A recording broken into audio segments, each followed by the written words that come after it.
ए दादा कति ढिलो आएको हिजो रातभरि खेतमा पानी भरिन्छ भनेर कुलो फर्काएको त कसले पो खोला फर्काएछ बल्ल बल्ल गएर कुलो बन्द गरेर आए कि ए हो र घरबहादुर आफ्नै बारीमा लागेको तरकारी खेतीमा गोडमेज र मलजल गर्दै हुन्छन्। उनका साथी दुर्जे अचानक त्यहाँ आए। उनी कामको खोजीमा विदेश जाने तर्क गरेका हुन्छन्। उनले घरबहादुरको तरकारी खेती देखेर आश्चर्य लाग्छ र दुवैजना कुराकानी गर्न थाल्छन्। ओहो साथी नमस्कार है। ओहो नमस्ते नमस्ते।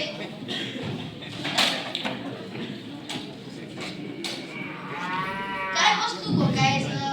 बहिनी तिमी गाई बस्तुलाई घाँस हाल्दै गर म साथीसँग कुरा गर्छु। नमस्ते नमस्ते। कहाँबाट आइपुग्यौ यहाँ? खोइ त्यत्तिकै गाउँतिर घुम्दै थिए तिमीसँग कुराकानी गरौँ कि भनेर आएको। आमाले तिम्रो निकै तारिफ गर्दै हुनुहुन्थ्यो।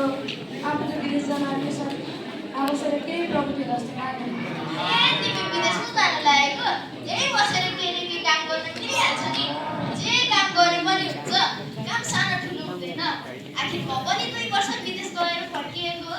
विदेशमा काम गर्ने भनेको त्यही देशलाई मोटाउनु त हो नि।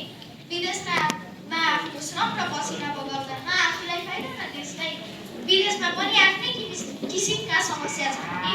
जुन सपना देखेर गइन्छ त्यो सपना पुरा गर्न निकै गाह्रो हुन्छ।